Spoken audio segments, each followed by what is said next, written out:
বাবা মা বেঁচে আছে বলেই আজও মেয়েরা বাবার বাড়িতে কিন্তু রাজকন্যা। রাজকন্যার মতোই আদর পায়।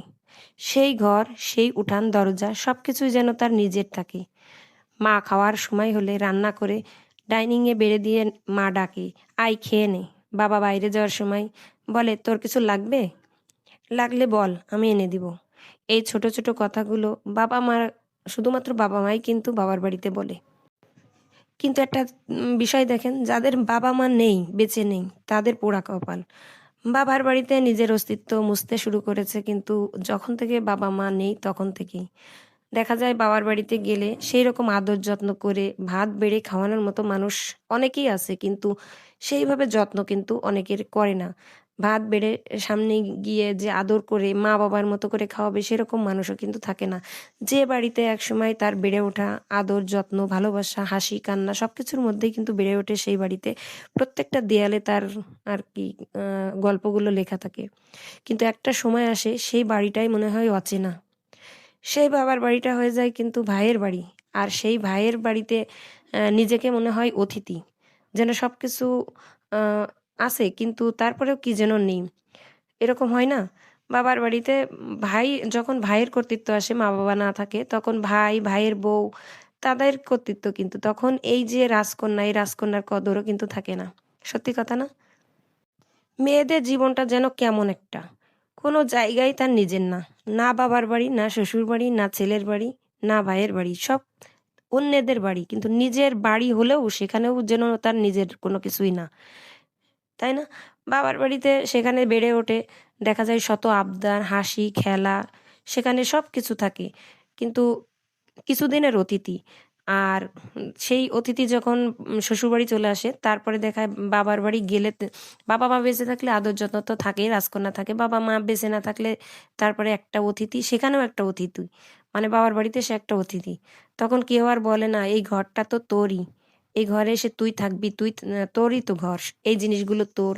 মেয়েরা কখনোই আসলে বাপের বাড়িটাকে ভুলতে পারে না। যত দূরেই যাক না কেন, বিয়ে হোক, বাচ্চা-কাচ্চা হোক, আ যত সমস্যায় থাকুক না কেন, বাপের বাড়ি কিন্তু ভুলতে পারে না। মা-বাবার যতদিন বেঁচে থাকে মা-বাবার খোঁজ খবর তো নেয়। বাবা-মা না থাকলেও কি আর না থাকলেও কি, ভাই-বোনদের খোঁজ খবরও নেয়। ভাইয়ের সমস্যা হলে কিন্তু বোনরাই আগে আগায় আসে। এটা কিন্তু সত্য কথা। ভাইয়েদের কোনো সমস্যার কথা শুনলে বোনরা আর কি ঠিক থাকতে পারে না, আগে আগায় আসে। তো সেই বাড়িটাই একসময় সেই বাড়ির লোকজনই কিন্তু ভুলতে শুরু করে সেই আ বোনটাকে, সেই ভাই ননদটাকে। একটা জিনিস কি জানেন? মেয়েরা কিন্তু অর্ধেক জীবনটাই পার করে আসে, শৈশব পার করে আসে সেই বাবার বাড়িতে। যার কারণে বাবার বাড়ির স্মৃতি এত বেশি থাকে যে বাবার বাড়িটাকে ভুলতে পারে না। যাই হোক, শুরুতেই এরকম একটা কথা দিয়ে শুরু করলাম। আসসালামু আলাইকুম। আশা করি আপনারা ভালো আছেন। তো অনেকক্ষণ পরেই সালাম দিলাম। আসলে আ বাস্তব কিছু কথা নিয়েই আরকি শুরু করেছি। অনেকদিন পর আপনাদের সামনে একটা ভিডিও নিয়ে আসছি। তো এখানে অনেক কথা বললাম। বাস্তব কিছু কথা বললাম। কথাগুলো তিতা, তারপরেও সত্য।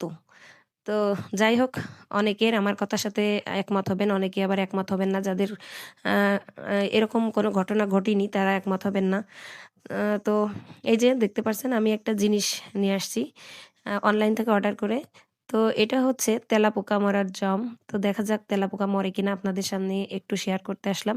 তো আমার ঘরে আমি ঈদে বাড়িতে গেছিলাম। এসে দেখলাম অনেক তেলাপোকা ভরে গেছে। একেবারে তেলাপোকায় মানে রাত্রেবেলা লাইট দেওয়ার সাথে সাথে চারিদিক দিয়ে তেলাপোকা দৌড়াদৌড়ি করে। তো আমি সবসময় ঘরোয়া টোটকা দিয়েই আরকি উপকরণ দিয়েই তেলাপোকাগুলো মারি। আ তো আজকে মনে হলো দেখি অনলাইন থেকে একটা অর্ডার করি। বারবার ফেসবুকে আসছে এটা। তো দেখলাম যে বেশ রিভিউ, অনেক ভালো রিভিউ দিচ্ছে। আর সবসময়ের জন্য ফেসবুকে যে সত্য হয় তা না। কখনো এলোমেলো রিভিউ দেয়। নিজেরাও কিন্তু রিভিউ দেয় ওরা। তো আমি সেটা প্রমাণ করার জন্য নিজেই নিয়ে আসলাম। আর এখানে সিরিঞ্জের মধ্যে খুলে দেখি ছোট্ট একটা সিরিঞ্জের মধ্যে এইটুকু জেল। তো টাকা অনুযায়ী এই জেলটা কিন্তু অতি সামান্য। এতটাই কম যে এইটুকু জেল দিয়ে কতটুকু কাজ হবে জানি না। তো আমি শুধু রান্নাঘরে ব্যবহার করেছি। রান্নাঘরে দিতে গিয়ে দেখলাম আমার পুরা রান্নাঘর কাভার হয় না। একটুখানি জায়গার মধ্যে জেলটা যখন চাপ দিই, একটুখানি মানে বের হয়। আর অনেকটা আরকি দিতে পারিনি। তো যতটুকু পেরেছি তেলাপোকা যেখানে বেশি আনাগোনা সেখানেই দিয়ে দিয়েছি। এই যে আ এদিক দিয়ে আসা যাওয়া করে যেদিক দিয়ে, ভিতর সাইডে দেইনি। তো দেখেন বের করার সাথে এইটুকু বের হচ্ছিল। আমার এতটাই রাগ হচ্ছিল যে আমার টাকাটাই লস, অনেকটা টাকা নিয়ে নিয়েছে। ৳৩২০ নিয়েছে শুধু এই সিরিঞ্জটার জন্য, আর ডেলিভারি চার্জ নিয়েছে ৳১২০। তো কত পড়লো? তাহলে চিন্তা করেন, আমার মাথা নষ্ট, পুরাটাই মাথা নষ্ট এইটুকু মানে দেখে।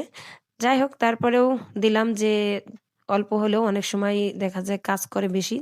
তো ক্যাবিনেটের সামনে যতটুকু জায়গা ছিল ততটুকু দিয়ে দিলাম। আমার ক্যাবিনেটে কিন্তু লোহার কাটা, যার কারণে তেলাপোকা ঢোকে। তারপরে আমি এর উপরে আরকি জালি দিয়ে দিয়েছি, মানে নেট দিয়ে দিয়েছি। এত ছোট নেট যে একটা মশাও ঢুকবে না।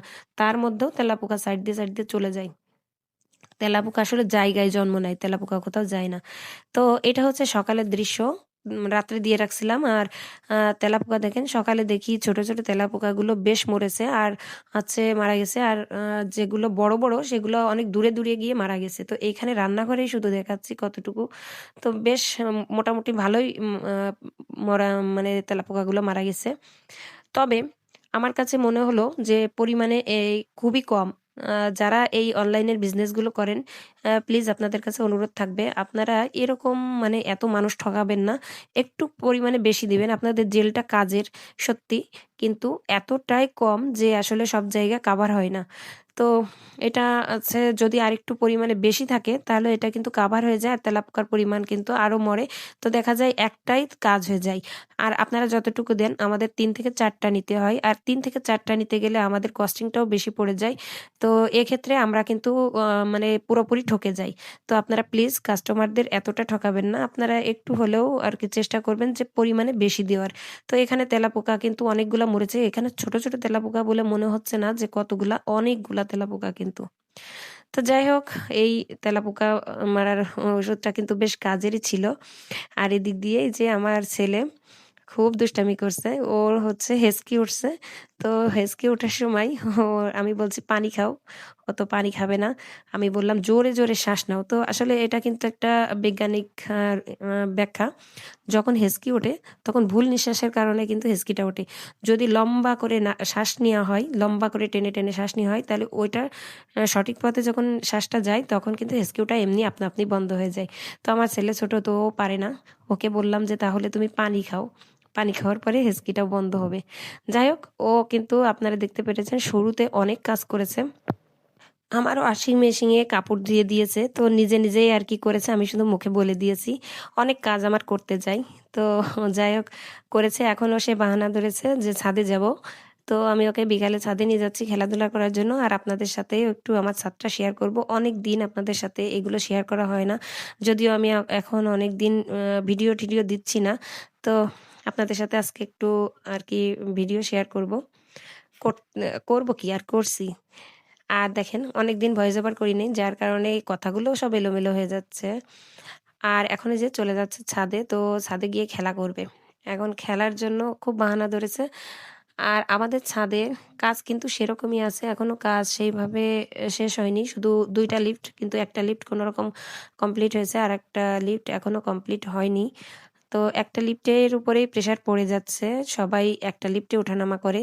যার কারণে একটু ছাদে যাইতে গেলে কতবার আরকি দেখেন ওপেন হচ্ছে আর মানে লোকজন উঠছে নামছে এভাবেই আরকি চলতেছে। তো ছাদে চলে আসছি আর ছাদে দেখেন একেবারে সবজি, টাটকা সবজি, আমাদের প্রতিবেশীরা টাটকা সবজি আরকি আ আ গাছ রোপণ করেছে। আর সবজিও হয়েছে ছোট গাছে। একেবারে বস্তা করে গাছগুলো রোপণ করেছে। যেভাবে পেরেছে ক্যারেট ব্যবহার করেছে, এখানে বস্তা ব্যবহার করেছে, টব ব্যবহার করেছে। আর মানে যে গাছগুলো আছে সবই লাগিয়ে দিয়েছে। আর মাশাআল্লাহ সবজিগুলো অনেক সুন্দর এসেছে। ফলনগুলো খুব সুন্দর এসেছে। তো ছাদ বাগান তো এরকমই। যা পাই তাতে লাগাই। এখানে দেখেন বড় বালতি, যে রঙের ডিব্বা, আমাদের বাসাগুলো রং করা হয়েছে যে রঙের ডিব্বাগুলো, সেই রঙের ডিব্বার মধ্যেও কিন্তু লাগিয়ে দিয়েছে। কেউ আছে এই যে নুডলসের সাথে ফ্রি বালতি দেয়, সেগুলোর মধ্যেও লাগিয়েছে।